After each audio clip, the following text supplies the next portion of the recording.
আমি শেলজা, একজন software engineer. আমি বিয়ের সময় ইসলাম গ্রহণ করেছি। আমার শুধু একটাই প্রশ্ন আছে, যা মানবতা সম্পর্কিত।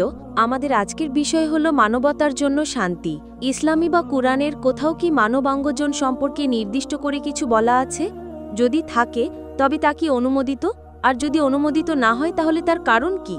কারণ আমি আমার কিছু বন্ধুর কাছ থেকে এমন শুনেছি। বোন প্রশ্ন করেছেন যে কোরআনে অঙ্গদান করা যাবে কিনা সে সম্পর্কে কোনো উল্লেখ আছে কিনা। কুরআন বা কোনো সহি হাদিসে এমন কোনো আয়াত নেই যেখানে অঙ্গ প্রতিস্থাপন বা অঙ্গদান করা যাবে বা যাবে না বলা হয়েছে। কিন্তু সমস্ত আলেমরা একত্রিত হয়েছেন এবং মক্কা, রিয়াদ, মালয়েশিয়ায় এ বিষয়ে বেশ কয়েকটি সম্মেলন হয়েছে। আলেমরে সর্বসম্মতিক্রমে একমত যে অঙ্গদান এবং অঙ্গ প্রতিস্থাপন করা যেতে পারে যদি ৩টি শর্ত পূরণ হয়। ১ নম্বর, যেই ব্যক্তি অঙ্গদান করছেন তার স্বাস্থ্যের যেন বড় কোনো ক্ষতি না হয়।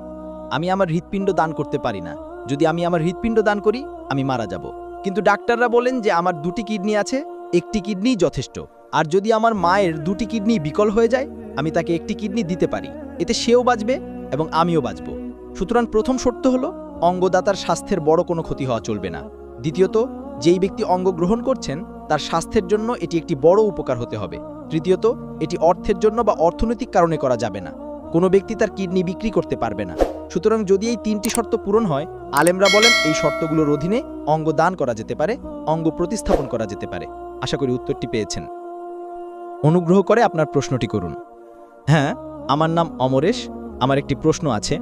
আপনার কি মনে হয় সৃষ্টিকর্তা আমাদের কেন সৃষ্টি করেছেন? আপনি কি মনে করেন যে তিনি আমাদের এখানে পরীক্ষার জন্য পাঠিয়েছেন, যাতে আমাদের স্বর্গ বা নরকের জন্য শ্রেণীবদ্ধ করা যায়? ভাই প্রশ্ন করেছেন ঈশ্বর আমাদের কেন সৃষ্টি করেছেন। এই সম্মেলনের দ্বিতীয় দিনে আমি সৃষ্টির উদ্দেশ্য নিয়ে প্রায় 1 ঘন্টা 15 মিনিটের একটা বক্তৃতা দিয়েছিলাম। আমি এখানে সেই বক্তৃতার পুনরাবৃত্তি করতে চাই না। এর একটা কারণ হলো আল্লাহ আমাদের পরকালের পরীক্ষার জন্য সৃষ্টি করেছেন। এই জীবন, যেমন কোরআনের সূরা মুলকের 67 নম্বর অধ্যায়ের 2 নম্বর আয়াতে বলা হয়েছে, তিনি মৃত্যু এবং জীবন সৃষ্টি করেছেন তোমাদের পরীক্ষা করার জন্য যে তোমাদের মধ্যে কে কাজে শ্রেষ্ঠ। এর পাশাপাশি তার অনন্য সৃষ্টির মধ্যে একটি হলো তিনি মানুষ সৃষ্টি করেছেন যাদের স্বাধীন ইচ্ছা আছে। আমরা আল্লাহকে মানতেও পারি, আবার অমান্যও করতে পারি। আমাদের স্বাধীন ইচ্ছা দেওয়া হয়েছে। এই পৃথিবীতে আসার আগে আল্লাহ আমাদের জিজ্ঞাসা করেছিলেন কে মানুষ হতে চায়, তখন আমরাই সেটা বেছে নিয়েছিলাম। আপনি এবং আমি পূর্ববর্তী জীবনে এই পৃথিবীতে আসার আগে আমরাই সেটা বেছে নিয়েছিলাম। এর ভিত্তিতে আল্লাহ আমাদের স্বাধীন ইচ্ছা দিয়েছেন। এখন স্বাধীন ইচ্ছা পাওয়ার পর আমাদের কাছে 2টো পথ আছে, আল্লাহর আনুগত্য করা অথবা অমান্য করা। যদি আমরা আল্লাহর আনুগত্য করি আমরা জান্নাত পাবো, যদি অমান্য করি তাহলে জান্নাত পাবো না। সুতরাং এই জীবন পরকালের জন্য একটি পরীক্ষা। অন্যান্য সৃষ্টি যেমন ফেরেশতাদের কোনো স্বাধীন ইচ্ছা নেই, তারা সর্বদাই আল্লাহর আনুগত্য করে। তাই আমরাই পরীক্ষার জন্য রাজি হয়েছিলাম, তাই আমরা পরীক্ষা দিচ্ছি। এই পরীক্ষার ওপর ভিত্তি করে আমরা আমাদের পুরস্কার এবং শাস্তি পাব। আল্লাহ কোরআনে সূরা জারিয়াতের 51 নম্বর অধ্যায়ের 56 নম্বর আয়াতে বলেছেন, আমি জিন এবং মানুষকে আমার ইবাদত করা ছাড়া অন্য কোনো উদ্দেশ্যে সৃষ্টি করিনি। সুতরাং আমাদের সৃষ্টির অন্যতম কারণ হলো ইবাদত করা। আর এই জীবন হলো পরকালের জন্য একটি পরীক্ষা। আল্লাহ সুবহানাহু ওয়া তাআলার আমাদের ইবাদতের প্রয়োজন নেই। আমরা তার ইবাদত করি বা না করি তিনি মহানই হবেন, এতে তার মর্যাদা কমবেও না, বাড়বেও না। আমরা আমাদের নিজেদের সুবিধার জন্য এই পরীক্ষা দিচ্ছি, কারণ আমরাই সেটা বেছে নিয়েছিলাম। যেমন আমি মেডিকেল পরীক্ষায় বসতে নিশ্চিত করেছিলাম, আমি নিয়েছিলাম। শিক্ষক খাতা দেখলেন, ঠিক আছে, এবং আমি পরীক্ষায় পাশ করলাম। একইভাবে ভাই আমরাই সেটা বেছে নিয়েছি এবং আমরা পরীক্ষা দিচ্ছি। সম্পূর্ণ উত্তরের জন্য আপনি আমার সৃষ্টির উদ্দেশ্য শীর্ষক ভিডিও ক্যাসেটটি দেখতে পারেন। হ্যাঁ ভাই, আপনার কাছ থেকে পরবর্তী প্রশ্নটি নিতে পারি? শ্রদ্ধেয় স্যার, আমার 4টি প্রশ্ন আছে। প্রথমটি হলো, ভাই দয়া করে আপনার নাম বলুন এবং একবারে একটি প্রশ্ন করুন। শিশির, যে কোনো ধর্মগ্রন্থেই কিছু অবিশ্বাস্য ঘটনা থাকে, যেমন কোরআনে আছে পাখিরা যুদ্ধক্ষেত্রে শত্রুদের ওপর পাথর ফেলছে। এই ধরনের ঘটনা বিশ্বাস করা কঠিন। এটাই আমার প্রথম প্রশ্ন। ভাই প্রশ্ন করেছেন কোরআনে এমন কিছু বিষয় আছে যা বিশ্বাস করা কঠিন, যেমন পাখিরা পাথর ফেলছে, যা সূরা ফিলে বর্ণিত আছে, সূরা ফিল অধ্যায় 10। এমন অনেক কিছু আছে, যেমন কোরআন চাঁদকে দ্বিখণ্ডিত করার কথা বলে, নবী মুহাম্মদ সাল্লাল্লাহু আলাইহি সাল্লাম চাঁদকে 2 ভাগ করেছেন, মুসা আলাইহিস সালাম সমুদ্রকে 2 ভাগ করেছেন। এগুলো কঠিন বিষয়। হ্যাঁ, এগুলোকে মুজিজা বা অলৌকিক ঘটনা বলা হয়। মুজিজা হলো সেই সব ঘটনা যা মানুষের মন কল্পনাই করতে পারে না যে কিভাবে তা ঘটল। আমাদের মানুষের পক্ষে চাঁদকে 2 ভাগ করা সম্ভব নয়, আমাদের মানুষের পক্ষে সমুদ্রকে 2 ভাগ করে রাস্তা তৈরি করা সম্ভব নয়। সুতরাং এগুলোকে মুজিজা বলা হয়, যা কেবল আল্লাহ করতে পারেন, আপনি বা আমি করতে পারি না।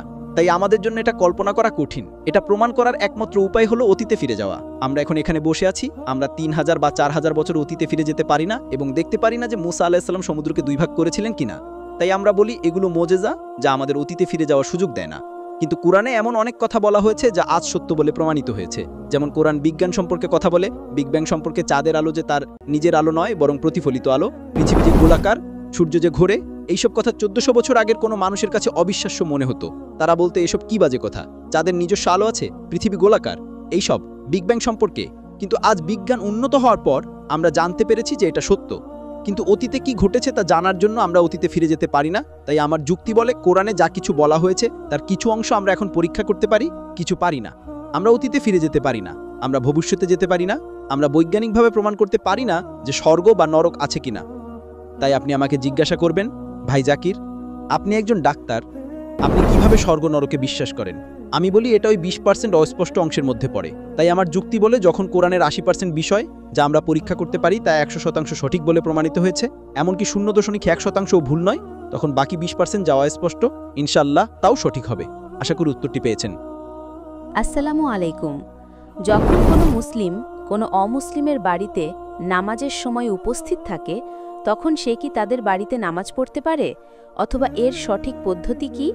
আর কোনো মুসলিম কি মন্দির থেকে প্রসাদ গ্রহণ করতে পারে? বোন প্রশ্ন করেছেন যে একজন মুসলিম কি অমুসলিমের বাড়িতে নামাজ পড়তে পারে কিনা।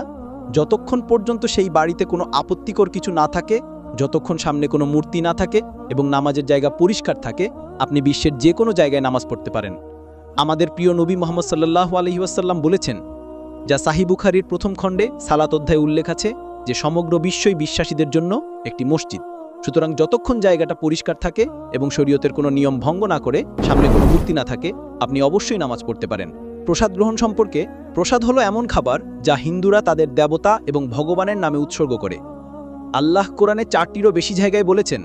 সূরা বাকারার 2 নম্বর অধ্যায়ের 173 নম্বর আয়াতে, সূরা মায়েদার 5 নম্বর অধ্যায়ের 3 নম্বর আয়াতে, সূরা আনামের 6 নম্বর অধ্যায়ের 145 নম্বর আয়াতে এবং সূরা নাহলের 115 নম্বর আয়াতে তোমাদের জন্য হারাম করা হয়েছে মৃত পশু, রক্ত, শূকরের মাংস এবং এমন যে কোনো খাবার যার উপর আল্লাহ ছাড়া অন্য কারো নাম নেওয়া হয়েছে।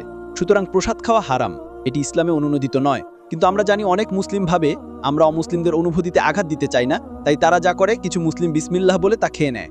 তাহলে তো কাল আপনি বিসমিল্লাহ বলে মদ খাবেন, তারপর বিসমিল্লাহ বলে শূকরের মাংস খাবেন।